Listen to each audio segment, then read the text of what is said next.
Yo, good morning and welcome to the Stokastic.com MLB strategy show. Odd day today. We'll call it a live before lock. Call it whatever you will. You know, we've got a 1 o'clock start. Not only that, though, there's no night slate tonight. We got a 1 o'clock start, 8 games. So your main slate today is exactly for this show you're watching right now. So we should be able to have some fun with this one today. Glad you guys could join. And if you don't mind, take a single second out of your morning, atone for your sins, hit that thumbs up, subscribe to the channel. And if you're watching after the fact, you'll still have an hour plus to do so. Leave a comment down below. Try and at the very least read all of them, respond to them as well. So, yeah, we know you guys are there. But I hope you guys are doing well. How we doing? We got 8 games for a Thursday. We had Wednesday yesterday. How about that, man? The Sims comes in, we just flat out almost full fade Paul Skeens. And then all of these other pitchers, which is fine for us outside of, was it Zach Gallen? Like everyone else is awesome. Mizrowski, Pivetta was ridiculous. Just some great pitcher performances yesterday on the early slate and some solid ones on the main slate as well. Yamamoto got crushed by that delay. Dude went 5 scoreless with 6 Ks, 1 hit through 5 innings, had 56 pitches. Could have been great. Could have been great. But anyway, I'm going to go out on a limb and say pitching doesn't look as good today. Maybe some of you disagree with me, but judging from a few of the comments that I've seen in chat already, I think we're on the same page. Devin, I agree. He was clearly pacing complete game shutout there. Clearly. And he already had 6 Ks. I think he allowed 1 hit. Clearly was pacing a complete game shutout. No doubt about it. Complete game at the very least. But, yeah, Lee, these under totals in the Phillies, Houston have been crushing.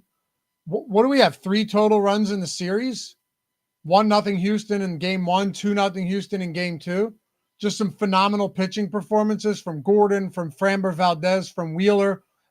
Ranger goes out there against a team that dominates lefties and was excellent. Again, Ranger Suarez is one of the best pitchers in baseball that doesn't get the credit he deserves. Yeah, I'm a Phillies fan too, Lee. What bothers me isn't necessarily not scoring runs. It's wasting good pitching performances. I would have rather Suarez and Wheeler go out there and get shelled and get it out of the way in a game that they were going to lose anyway because they can't score a run. But instead, these guys give up 1 combined earned run and can't get a win. It sucks. Swami, I had Yamamoto in my lineup, still finished first by 7 points. Congrats, man. Oh, you got first in the rally cap last night for 5K. Awesome. Yeah, I mean, it wasn't to say that Yamamoto didn't. He still had a great start. The point is, he was on pace for a truly elite start. Oh, how could I forget? The guy that we probably spent 30 minutes talking about on yesterday's slate was Kikuchi. First inning looks brutal. 2 unearned runs because there's an error with 1 out. And now he's thrown 30 pitches through the first inning. I had stuff to do. I'm trying to get some work done throughout the day. I come back and look. I'm like, oh, my God. Kikuchi had 37 DK points. Just absolutely went scorched earth after that tough first inning. So, yeah, man, no doubt about it. Like, Sims were spot on with pitching yesterday.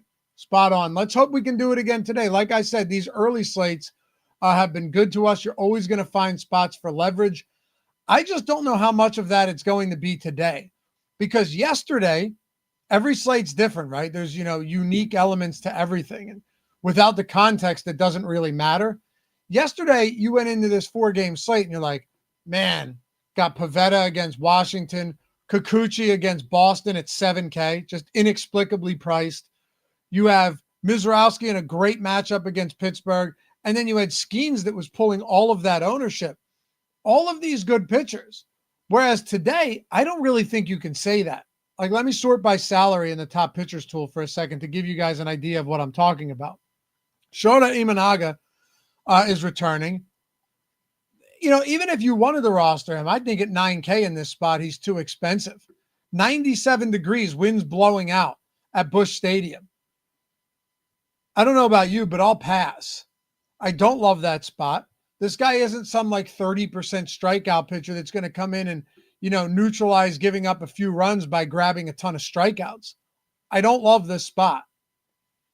Christopher Sanchez, this might be a spot we get to by default, honestly, just because he's a good pitcher, but he's a lefty and he's going up against Hunter Brown. The win equity isn't great there for Sanchez. The Phillies cannot score runs right now.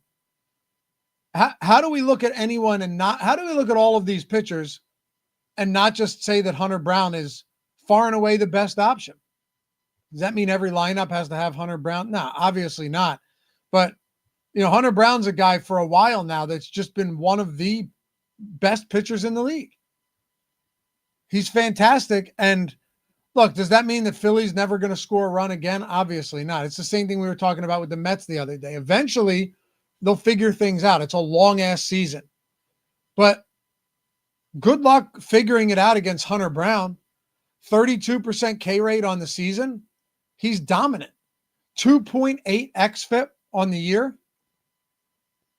There's not a single thing about Hunter Brown not to like, outside of him being priced at 11.3, but I don't even know how much that matters on a slate like this. At home this year, get this. At home this year, Hunter Brown has a 36.5% strikeout rate and a 2.39 xFIP. It's allowing 0.7 home runs per nine, 0.82 whip. I mean, how do you look at that and not think he's far and away the best pitching option we have today? Honestly, you'd be wrong to think otherwise. Whether he's good or not, you would be wrong to think otherwise. There's no two ways around it. Hunter Brown's the best pitching option on the slate. Do what you want with that information. I'm just telling you the way it is. Number one in top two pitcher probability, 36%. No one's within, 12% of him. He's getting owned, but not even at an egregious clip.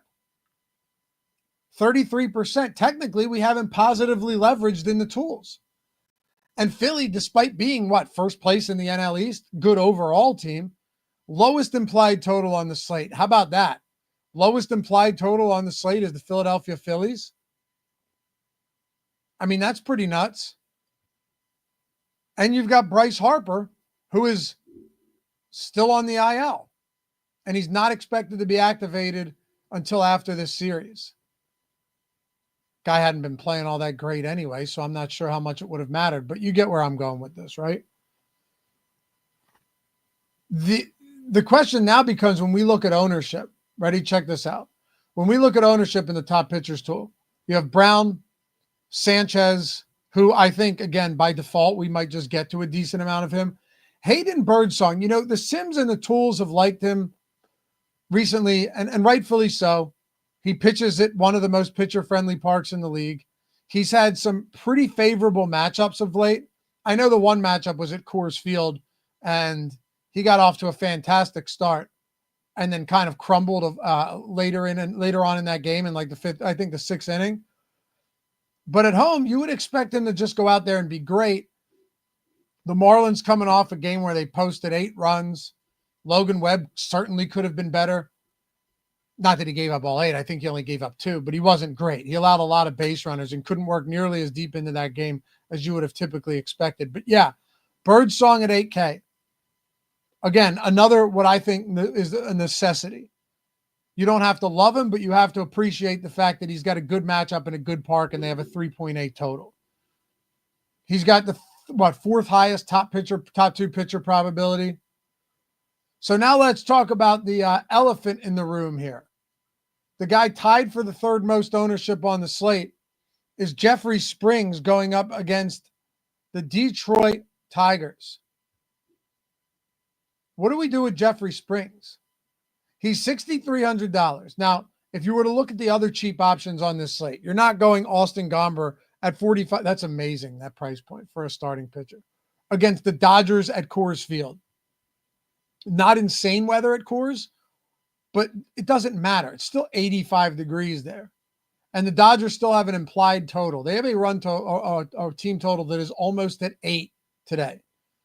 Emerson Hancock, I think he is okay, but the problem is I don't see how this game plays. You can't really play him even, in my opinion, with the way this weather looks right now, at least the last time I looked at an update. We'll go to our trusty guy Roth, and he said, I'll start by saying I'm not sure what the game plan is here or even what it should be. There's a lot of rain coming this afternoon. They could try to play on time, but it'll be absolutely soaked, and it'll at some point become too wet to play. They could try a late start, but the game might not play until 7.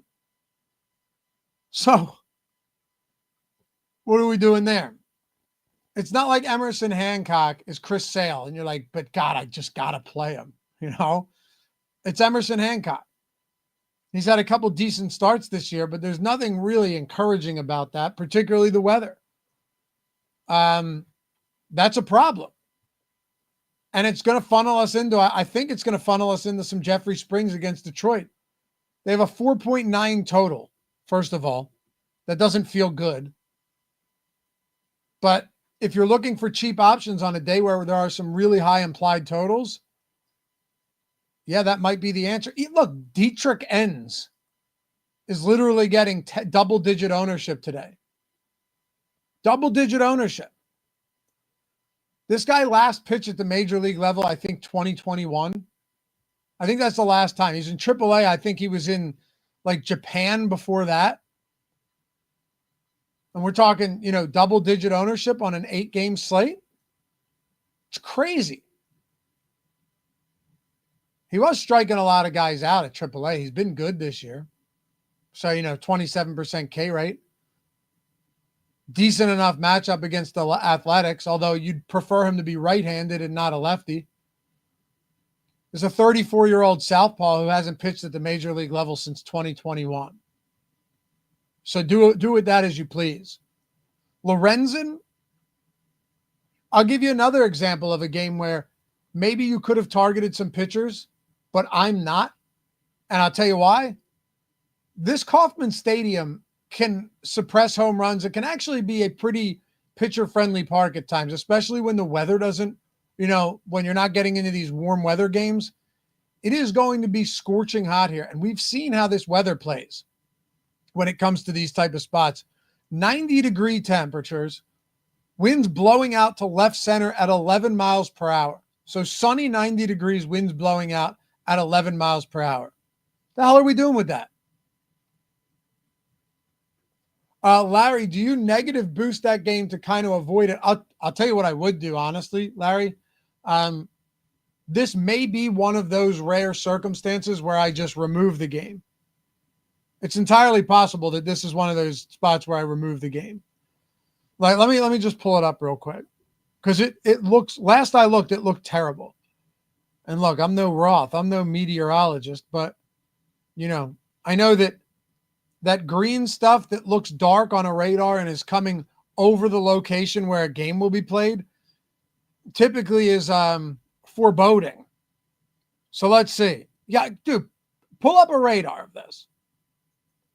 Guys, go ahead. Seriously, pull this radar up for a second. Do it yourself, whatever you please. It's insane. It's a huge, giant blob of green, yellow, and red. It's not good. So again, as an amateur meteorologist, I don't see how this game plays. I'm looking at it again. It's on loop. Looks terrible. Terrible. I honestly think I removed that game. I'm not telling you what to do. Make your own decisions. But if that game plays, I think Roth is right. Like, he needs to hear that from me, right? I don't know how it plays until much later in the day. I really don't. So that's my unprofessional opinion. Ben Willie said, I'm in Minneapolis. It's going to pour from noon till 10. Yeah, I mean, again, I'm not in Minneapolis. But I know what that means on the radar, and it looks bad. So am I getting the Lorenzen? Here's the great thing about this.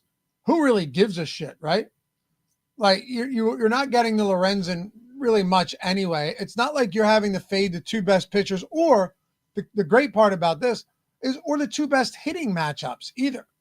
I mean, Shane Baz is a good pitcher. right? Or let's, at the very least, he's not a guy that you're just running out and stacking against every. I'm sorry, I got the wrong game. I was thinking about that crazy weather. Emerson Hancock, he's not a gas can, but he's also not great. Not playing him is not the end of the world whatsoever. You don't really care all that much. And then Simeon Woods Richardson, another one of those guys. The guy has very limited capabilities from a strikeout perspective, but he's not the biggest gas can in the world. He also has done, at least a respectable enough job of not giving up a ton of power. So it is what it is. It's a game that I likely eliminate. You guys do that however you please. Someone mentioned they were going to Jansen Junk. What an unfortunate name. But he's got a good park today. He made his, was it his first start of the year? I know he'd been in the bullpen. How many starts has he made now? I guess a bunch more than I thought. Like 5? How do I miss that name? You know why it is? Because these Marlins are always on that stupid 640 slate. I never even pay attention to him. But, I mean, he's been decent. It might not be crazy, 7,500. What's the 4.7 total for San Francisco, though? Tanner Bybee, Kevin Gossman in that game. I mean, I think just looking at this from what I expect exposure to be, Hunter Brown, Hayden Birdsong, Jeffrey Springs, Christopher Sanchez in some order. Probably some Dietrich ends because Detroit only has a 4.3 run total. And maybe some Jansen Junk. If I'm getting Emerson Hancock right now, if I'm getting any Simeon Woods Richardson, I'm going to eliminate them. Let's take a look, though, and see what the exposures are given to us. The reason I was a couple minutes late to start this show is because we updated projections and ownership at 10:58 Eastern. And I was like, I got to rerun this so we have the most updated information. And I did. Here's our pitching exposure. Brown, Sanchez, Springs. Okay, Gossman is up there. We are not getting, we're getting 19% of the Songbird. 19% Gossman, 27% Springs. That's scary, but it's 6,300. I guess it makes sense. A lot of Brown and Sanchez.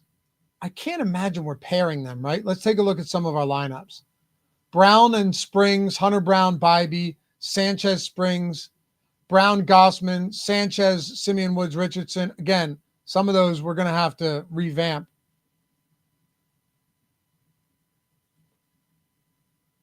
%, Simeon Woods, Richardson, 6% Hancock.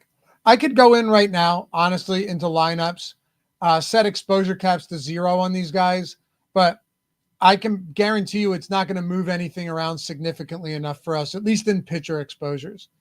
That's just not enough exposure. If this were Hunter Brown that we were eliminating, fortunately we don't have to worry about that, then you'd see a pretty significant shift in the way everything is we're getting exposed to, but not in this case. I'm not worried about that at all. Ben, yeah, worst pitcher named Junk or Blewett? I know. The fact that his name is Blewett as a closer is rough. Keith, getting Kershaw a bunch. Oh, I don't know what to do with Kershaw today. Chris, Birdsong's shit is nasty. I don't think he's been rocked since his second start last year. His stuff is legit. No, he's a good pitcher. The thing about him, though, Chris, is I still don't feel like he's put it all together, if you know what I mean. I don't think he's put it all together where you're seeing somebody go out there and give you dominant performances that match his stuff. You still haven't seen it yet. He has games where he goes out, walks too many guys, puts too many guys on base, runs his pitch count up. He's been fine. But I don't think, and it's very evident that he has good stuff.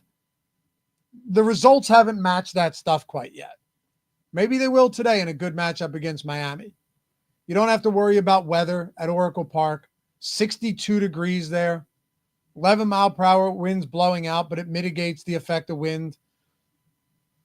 The real weather spots are this St. Louis game, 97 degrees with winds blowing out. 97 degrees in St. Louis. 90 in Kansas City with 11-mile-per-hour winds blowing out. 87 in Detroit. 84 in Cleveland. I mean, that's typical for late June. Nothing to worry about there. And then this Minnesota-Seattle game, the good news is maybe they just postpone it. It's the earliest start. It's a 1:10 Eastern start. So they might just postpone it and we don't have to worry about it.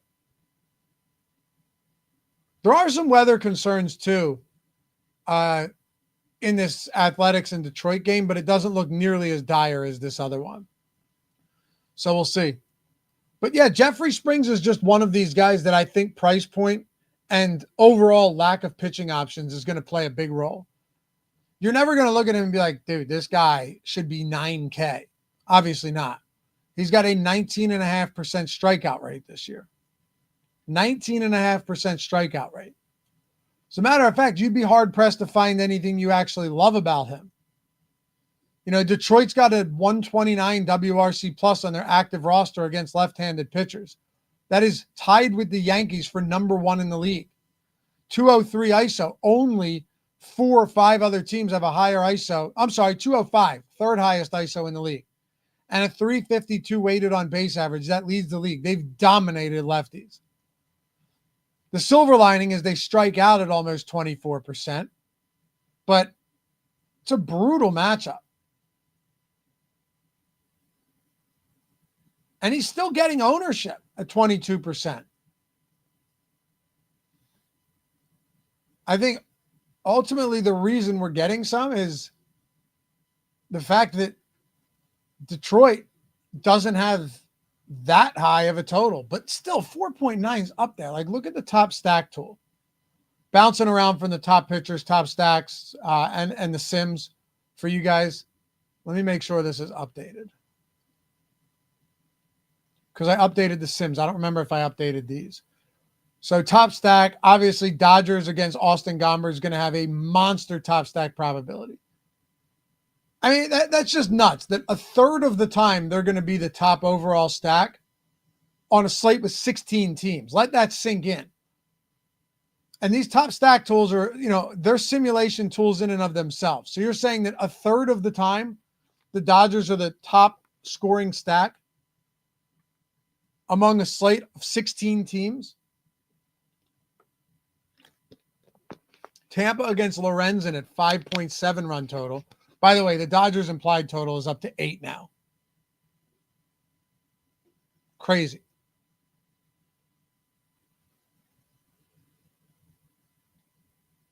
Andre Palante has to face the Cubs here in scalding temperatures, I should say. 5.2. Kansas City against Baz. So if you guys have noticed, outside of the Dodgers, you know, the 3 other teams that have the highest totals on the slate are all in those crazy hot weather games with winds blowing out. Busch Stadium, Kauffman Stadium, both of those. St. Louis only 4.5 against Imanaga. I wonder if there's some, you think there's some merit to stacking the Cardinals today against Imanaga? I mean, obviously this guy's a really good pitcher, but he hasn't pitched in almost 2 months at the major league level. Guy's been out a while. With that hamstring? Well, I want to, you know what, let's take a look at our stack exposures here because there are a few teams that clearly stand out. We have 5 with totals north of 5. At the time, Dodgers look great. Tampa looks great. Cubs look great. I think even Kansas City against Baz, who's a good enough pitcher, but has a propensity to get rocked. Weather looks amazing for hitting at Kauffman. Even Colorado against Kershaw has a 5-run total. So that game, absolutely monstrous total at Coors Field. Is it 12.5 or are we sitting at 13? 12, okay. 12.5 in some spots. But even Detroit, 4.9. Minnesota, we probably don't touch that game, 4.8. Same with Seattle, 4-7. 4-7 for San Francisco. The only teams that we're really not looking to get to are going to be Houston, Philly in the same game, wiping that off the map essentially for hitters and just getting the pitchers. And then Miami against Hayden Birdsong.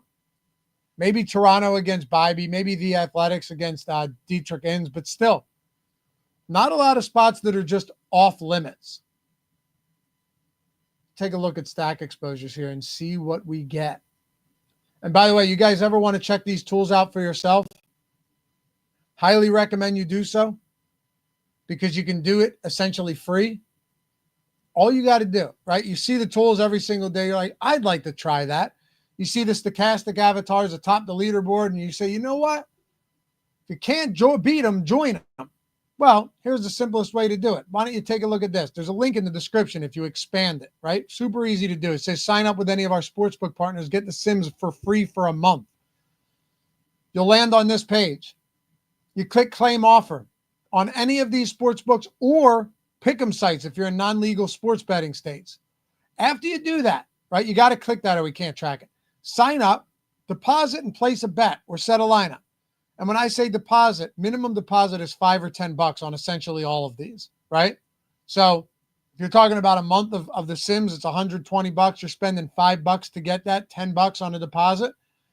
Place a bet, set a lineup, take screenshots of your welcome email and your first settled bet once it's over, and simply email us, support@stokastic.com with those screenshots, and tell us which one you want, what league you want. You want baseball? Got it. You got a month of Sims for essentially nothing.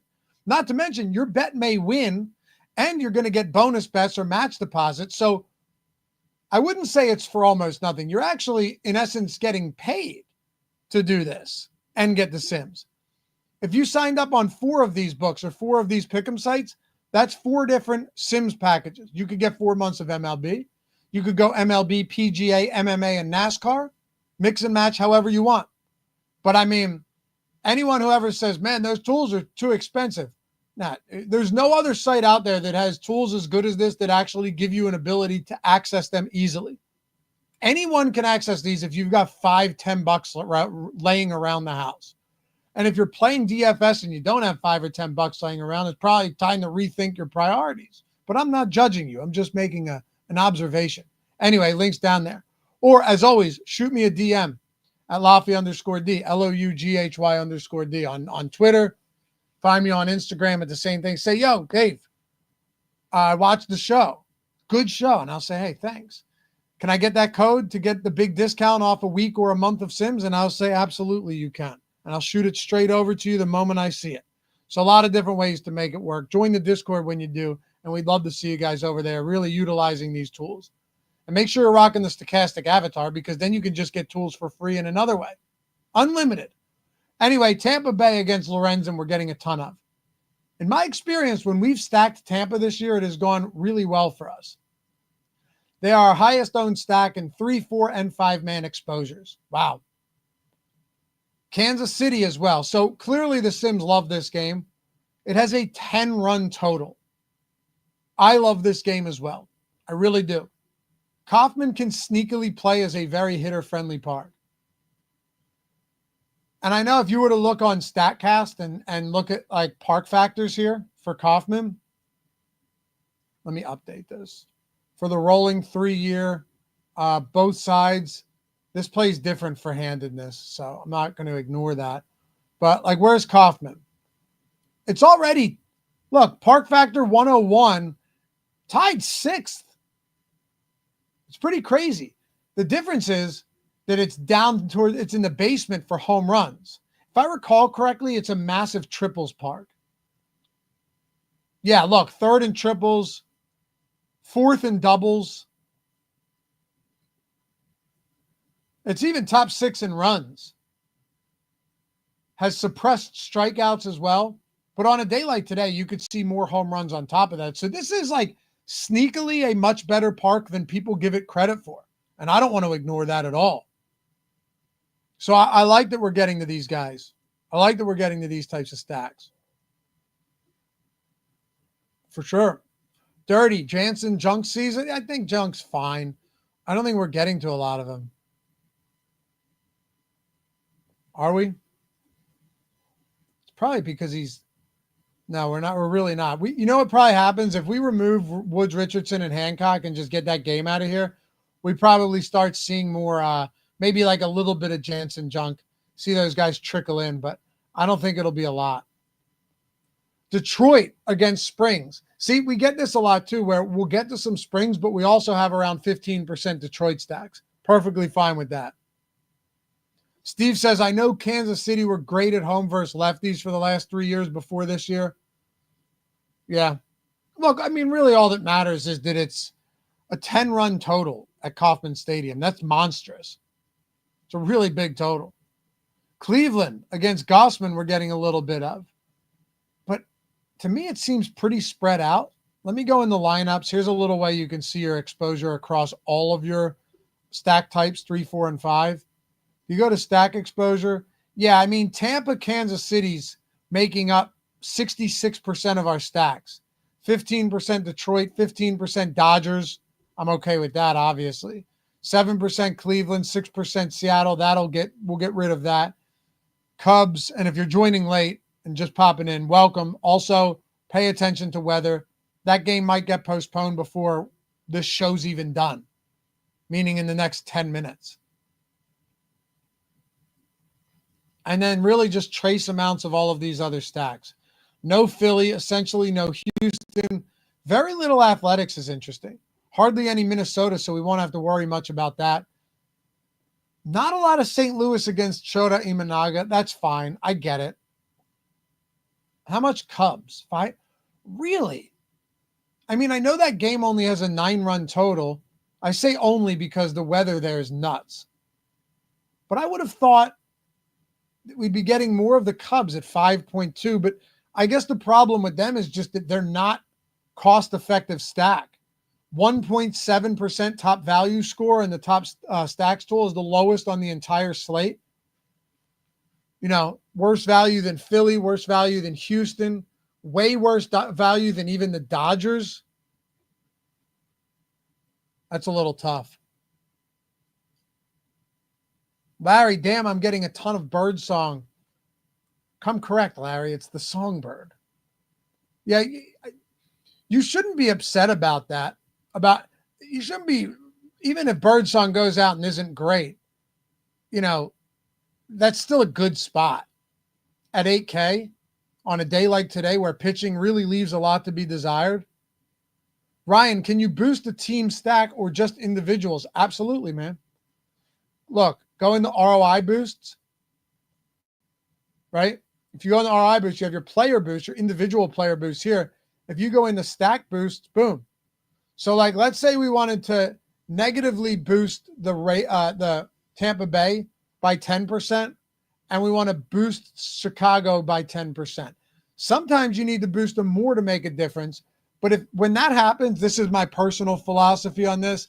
If you have to boost a team or a player a ton just to get, you know, relatively like substantial exposure to them, then maybe you shouldn't be. There's other guys where I could boost 5% and get way more of them, which means they're like fringe really good, but you're not getting as many of them. But if you have some, you know, data-backed purpose to boost them, do it. But other guys, it's like you have to boost them 40% to get from 1% exposure to 5% exposure. In that case, I'd probably start scratching my head and wondering why, no matter what I do, I'm not getting the much of them. The only time I'll do crazy stuff like that is in like NFL showdown slates. Like, do you guys remember the Britton Covey game? Remember that where AJ Brown was out and then those reports started flooding in? Shout out to someone in our chat for that, by the way. Alerted Matt Gajeski and myself to that. We went and looked on Twitter and it was Britton Covey actually getting the starter reps over whoever the hell it was, like Paris Campbell.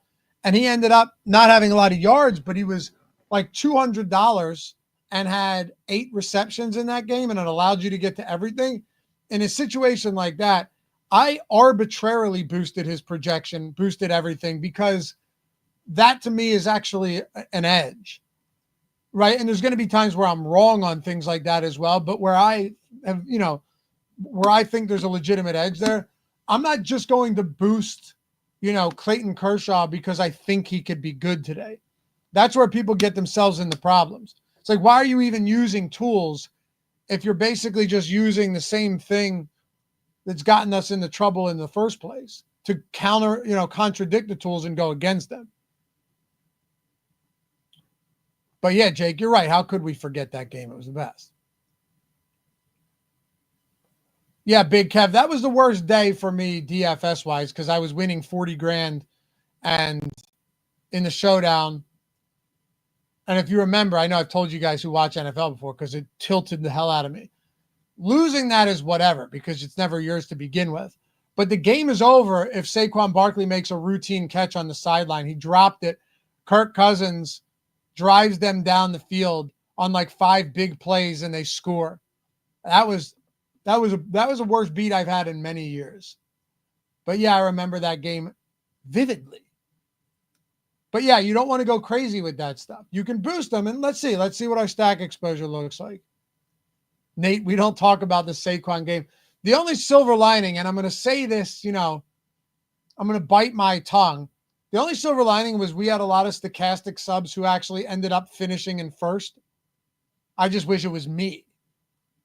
Anyway, does our stack exposure change? Yes. Tampa comes down. Actually, no. What do we get? Tampa does not come down all that much. Oh, wait, you know what? Because I screwed up. I got to unfavorite and favorite. What happens if we unfavorite and then favorite?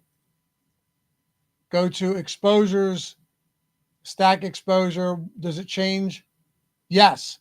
Tampa Bay becomes our second most exposed stack behind Kansas City as a 5-man. We get to more Detroit. Does the Cubs stack? We had 5% of the Cubs. I boosted them only 10%.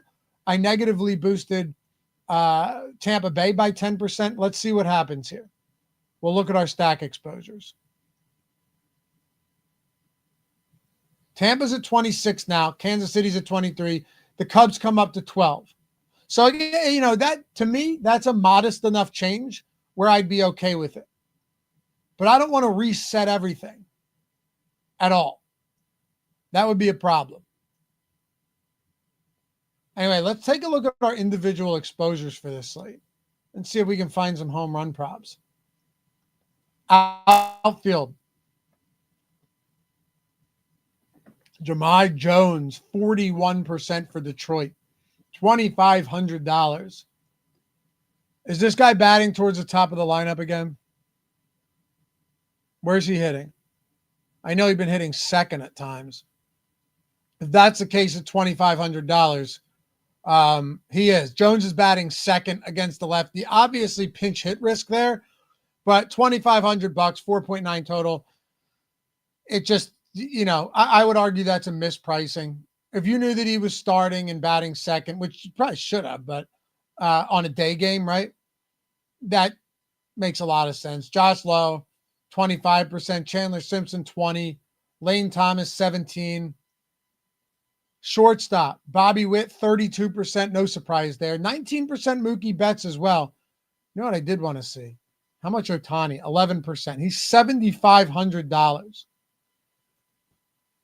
Taylor Walls, 17%. Javi Baez, 11%.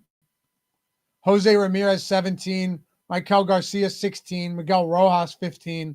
So this is actually, so far, third base is our most spread out position. No real big stands on anybody. No real massive stands at second base. 28% Yandy Diaz. Vinny Pascantino, 19%. Catcher, Freddie Furman, 19%. Again, Jake Rogers, Will Smith. None of those guys. So it is actually pretty spread out. Now, granted, this is with me boosting Tampa or negatively boosting Tampa and boosting Chicago a little bit. My guess is, actually, it's not a guess. I know for a fact that we'd be getting a whole lot more of these Tampa guys. So keep that in mind. If you ran this on factory settings, kind of just an unadulterated Sims run with no changes, you're going to be getting a lot more Tampa Bay. Larry, Tampa got a bump in the last update without any boosts. When was the last update? Can you tell me? I don't want to lose this Sims run.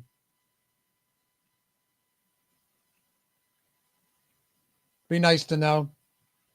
What, is it more recent than the one I did at 10:58? It's 11:44 now. I mean, we probably, yeah, we are. I mean, obviously, we're just going to consistently update these as all of the lineups come in. So let me know. But of course, you guys can run them for yourselves. Let's see what we got in the home run streets today. This should be fun. We'll sweat some baseball. We'll sweat some homers in the betting streets as well.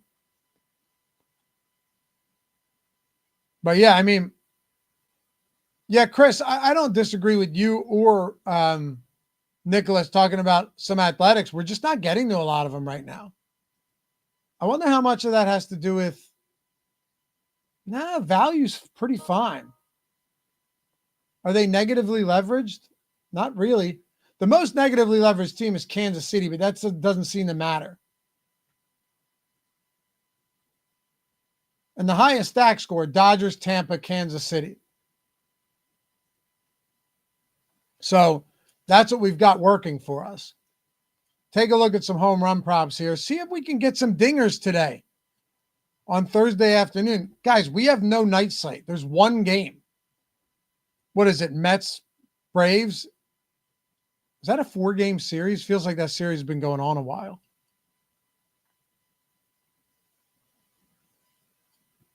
How do we not have, what is going on here?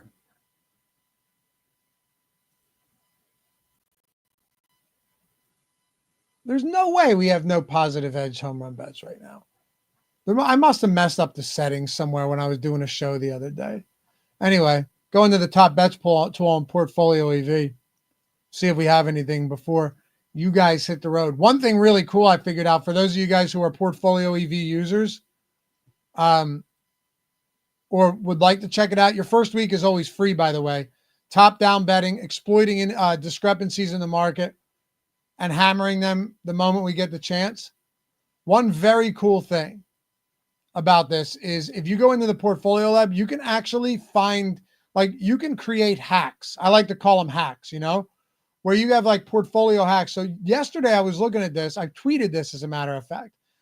I was like, man, DraftKings strikeout props, I would expect to be better, but they haven't been. So I went into the Portfolio Lab, and actually I'll pull the tweet up for you. I went into the Portfolio Lab and I was like, man, with a standard OS rating, OddsShopper rating, it's our proprietary rating system, standard OS rating of 2, DraftKings props are barely profitable, 0.83 historical ROI. But then I simply bumped up the OS rating to 3, and it jumped to 5.2%. So if you're in the lab and you're using and you're messing around with this stuff, do yourself a huge service and take a little bit of time, mess around with it.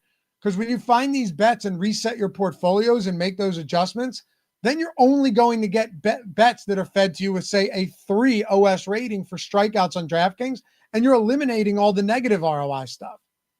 Goes a really long way, especially in baseball season, a tough sport to beat. But do it for WNBA. Do it for all of that stuff. First week, you don't have to pay anything anyway.